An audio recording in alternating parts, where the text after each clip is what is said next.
A gente vive numa sociedade onde a gente não pode parar. A gente, inclusive, não tem o direito de adoecer. E agora a gente tem um vírus que se beneficia justamente disso. E o que ele precisa é que a gente continue as nossas vidas sem parar.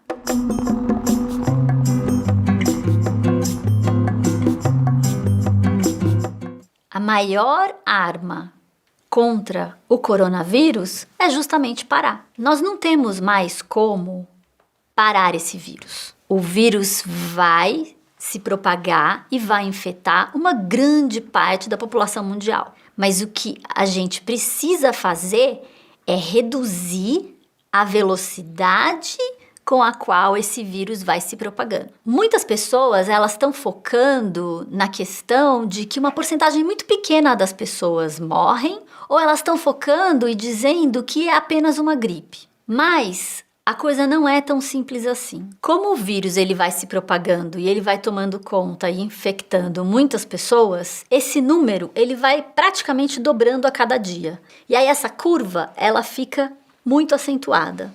E isso aumenta o número de pessoas que precisam de assistência hospitalar. E chega num ponto dessa curva onde o sistema de saúde não dá conta de tratar de todo mundo. Então, o que nós precisamos fazer? Reduzir a velocidade como o vírus se propaga para artificialmente reduzir o número de infectados que têm sintomas e que precisam de assistência hospitalar todos os dias. Isso já foi feito. Taiwan é o melhor exemplo desse controle. Essa curva, ela modifica e o número de pacientes que precisam de assistência hospitalar, ele é sempre dentro do possível para o sistema de saúde. Para se sair dessa curva para essa curva, todos nós precisamos parar, refletir e modificar a nossa rotina de vida. Qualquer um que pode, que tem autonomia, precisa revisar toda a sua rotina por semanas e talvez meses daqui para frente. O que nós precisamos é nos distanciar um do outro para que esse vírus não se propague. A melhor arma é o isolamento. Só que esse isolamento social, esse distanciamento social, justamente por sermos seres sociais, ele traz danos psicológicos. Nós não queremos nos sentir aprisionados, nós não queremos nos sentir isolados. A gente estava até agora em contato físico e social o tempo todo, mas ligados no celular. E agora vem um vírus que faz com que a gente, na verdade, mude o comportamento e faça um bom uso do celular. Porque agora nós precisamos estar mais afastados fisicamente, mas nós podemos estar todos unidos pelo celular. De acordo com a ONU, essa pandemia é uma pandemia que pode ser controlada. Então, qual é o grande problema aqui? Parar tem um custo econômico gigantesco. E não parar pode custar muitas vidas. Refrisando, uma grande parte da população mundial vai ser infectada.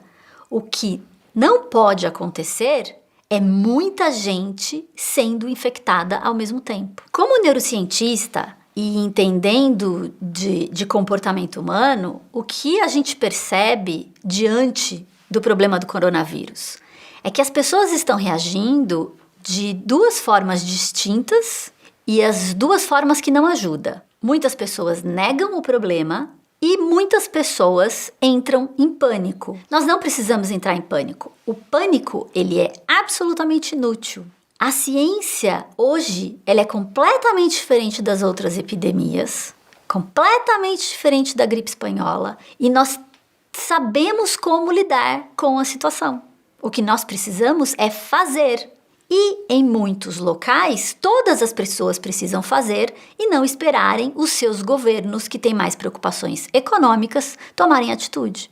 E as pessoas que negam o problema, uma hora vai cair a ficha. Mas dá para entender por que muita gente nega o problema. Porque nós, seres humanos, temos pavor de incerteza. Nós não conhecemos tudo sobre esse vírus. Então, o que a gente faz? A gente finge que o problema não existe. Essa questão da negação, inclusive, já foi um assunto de vídeo que eu fiz aqui sobre outras questões da nossa sociedade, inclusive Brumadinho. Vamos entrar nos mitos e nos fatos. É só uma gripe? A Covid-19, para 80% das pessoas que são infectadas e que têm os sintomas, ela passa como uma gripe, mas aproximadamente 20% das pessoas infectadas e que têm sintomas vão precisar de assistência hospitalar por dias ou até mesmo semanas. 20% é muita gente. Então, nós não estamos falando de uma simples gripe,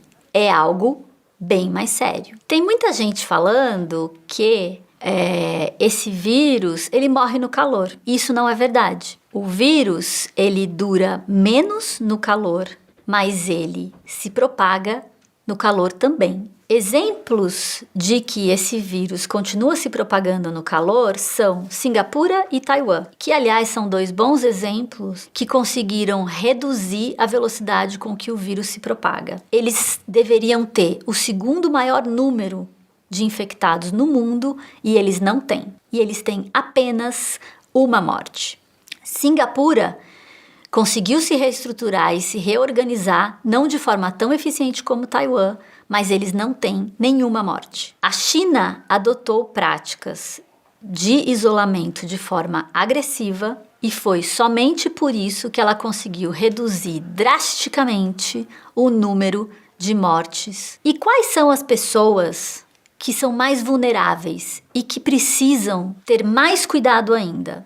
Todos os idosos. Quanto mais velho, maior o risco de desenvolver um quadro grave. Além disso, pessoas com problemas respiratórios, hipertensão, diabetes e problemas cardíacos.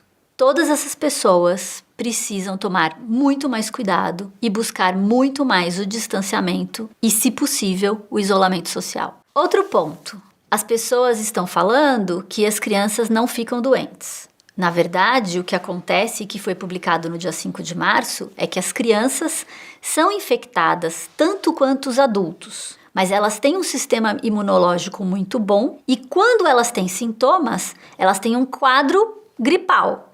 Mas o problema da importância do distanciamento social é que elas transmitem esse vírus para outras pessoas. Então, as crianças que continuam indo para a escola e têm pais ou avós idosos, elas podem estar sendo infectadas e passarem esse vírus para pessoas que são de risco. Muita gente acha que basta melhorar a higiene pessoal e que usando álcool gel ou lavando as mãos por mais tempo é o suficiente para que não seja contaminado, mas isso não é verdade. Isso ajuda, mas não evita, e só isso não é suficiente, como já foi falado.